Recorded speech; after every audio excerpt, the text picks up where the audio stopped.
Hello，大家好，我是在东京做电商的 Tony。今天我给大家讲讲我平时经常使用的境外电商的一些工作软件。这些软件都是我经过3个、4个甚至更多的一些挑选和对比以后，最终决定长期使用的一些软件。我希望呢，能够帮助到你在选择软件的时候节约一些时间，同时呢，能够节约一些经费。我首先说明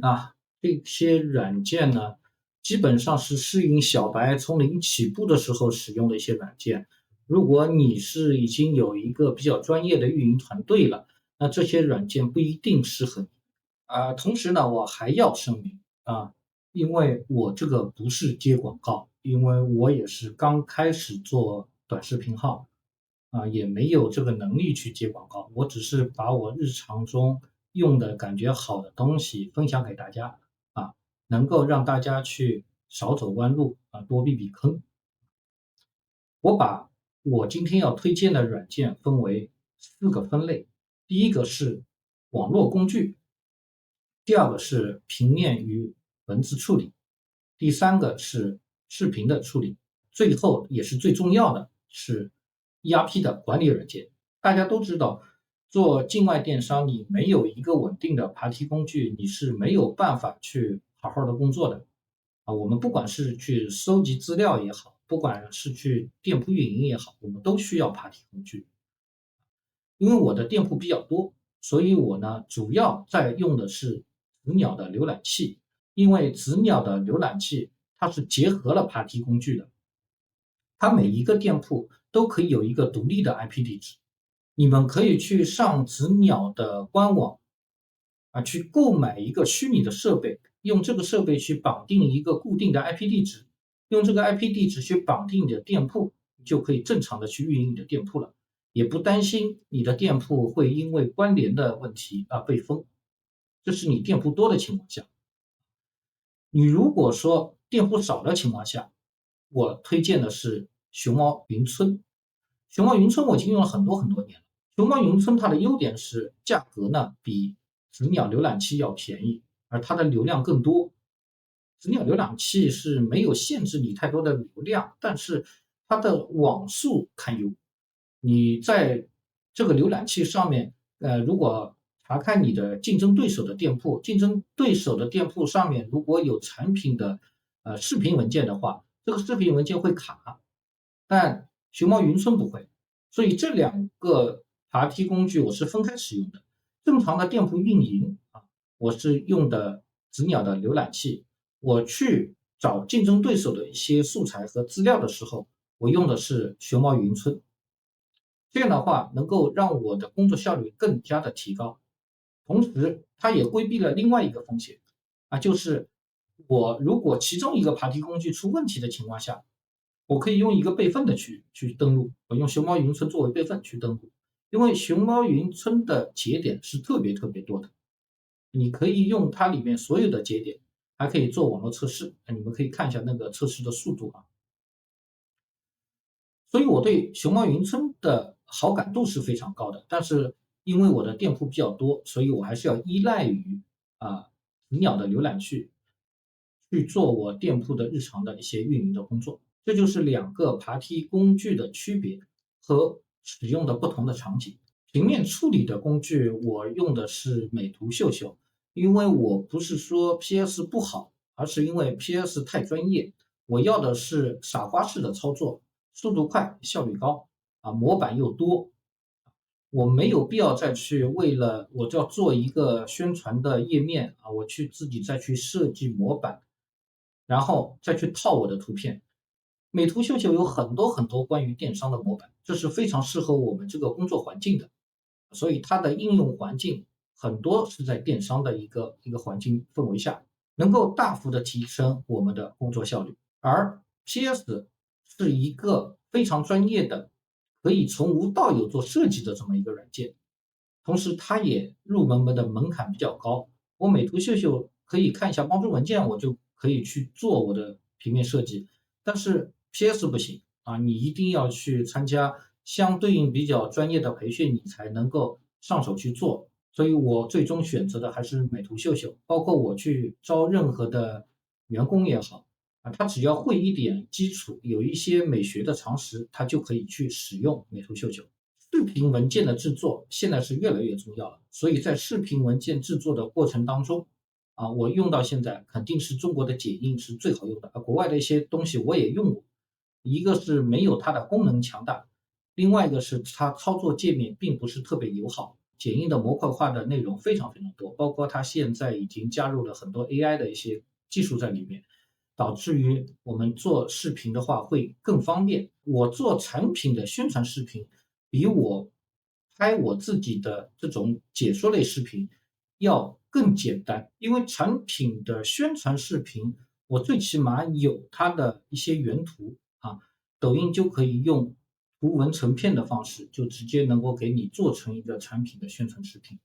我下面给大家放一个我制作的图文成片的一个产品的宣传视频，大家看一下效果。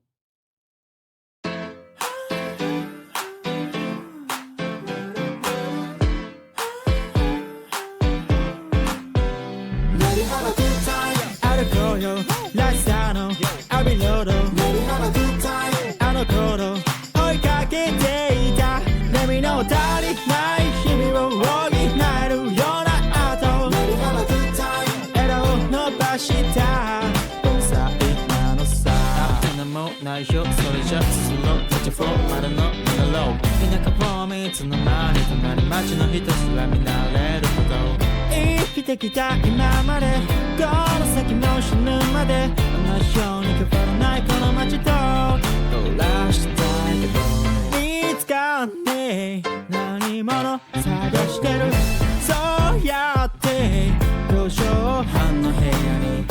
うっかりと然后如果你有拍摄能力的情况下，剪映的剪辑功能也是非常强大的，能够把产品剪辑的更专业，让买家能够更有消费的冲动。所以在视频软件的选择上，我是首推剪映的。然后最重要的就是我们的 ERP 管理软件，ERP 管理软件其实是一个店铺运营的灵魂。特别是你有多个店铺或者跨平台店铺的时候，我现在使用的是斑马 ERP，斑马 ERP 我是已经使用了很多年了，这个也是我更换 ERP 更换了最起码是4次以上之后，最终才决定用它的，因为它的功能已经超乎了我的对ERP 的一个想象。原本我以为 ERP 就是一个处理订单的这么一个需求的一个软件。但是现在我用了斑马 ERP 之后，我发现我上产品也好，我去做图文翻译也好，它都能够实现，而且它是跨平台的。它很变态的是，它覆盖了几乎外面所有流行的跨境电商平台，它能够直接从京东、淘宝1688采集商品的数据，然后保存到你的产品库，你可以把它翻译成你想要的国家的语言，连图片都能翻译。当然，我还是建议用专业的图文软件去更改你的产品图片，然后将这些图片上传到你的产品库内。它能够同时上传多个店铺，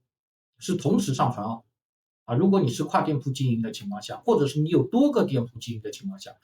它是同时上传的。它还有一些不可思议的功能，我可以到我的竞争对手的店铺里面去扒它的产品数据，包括图片，包括文字描述、关键词，扒下来之后，它可以不用编译，直接就上到我的店铺里面去。也就是你可以一键把别人店铺里所有的商品搬到你的店铺里面去，你只要去搞定你的供应商就 OK。这个是绝对有点变态的。如果做乐天的朋友们，你们觉得上产品是很麻烦的一件事情的话，我告诉你，我乐天上产品，我一天可以上500个产品，我都不觉得累。而平时我们按照正常的操作的话，乐天上产品一天你能上个10个、20个，那已经就很不错了。这就是这个软件强大的地方，而且它的跨平台还能解决我亚马逊的那个多渠道发货的问题，它的后台是支持的我如果是乐天的订单，它能够自动匹配到亚马逊去，让亚马逊给你发货，不用你人工的去操作任何的东西，让 FBA 就给你发货给发走了。这个是我没有想到的，它在近几年内的功能的迭代会到那么强大。我相信它以后的功能会越来越强大。如果你看到我的视频，对它也感兴趣的情况下，你可以和我联系，你不用去购买那种试用版的东西，因为我不是接广告的，所以说我可以用我的主账号给你开一个子账号，我让你来感受一下这个东西它有多强大。当你觉得它好用，或者说它适合你的时候你再去购买ERP，这样的话，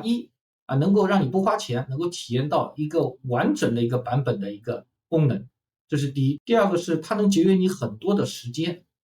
不要再去外面去瞎找，找到最后你还自己去对比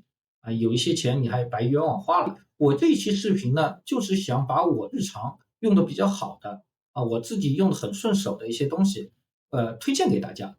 至于是不是适合你们去操作你们要自己去尝试的去分析一下。如果有任何疑问的，可以和我联系。我再次声明，我不是接广告的，我只是希望把我用到的好的东西和大家分享一下，希望大家能够喜欢。我也会定期的发布我的视频，和大家交流一下我在东京做电商的这些经验也好经历也好，真实的事件也好，经验教训也好。如果你对我的视频感兴趣，请你关注我，我们下期再见。